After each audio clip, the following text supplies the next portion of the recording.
With Ukraine's drone army becoming such a powerful force of its own, there doesn't seem to be anything Russia can really do to stop this massive swarm.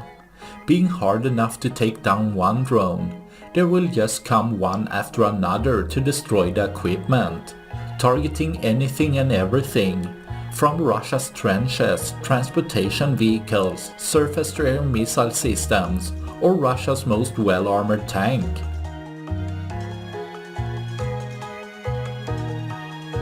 Striking each target until it's completely destroyed, being easier sometimes.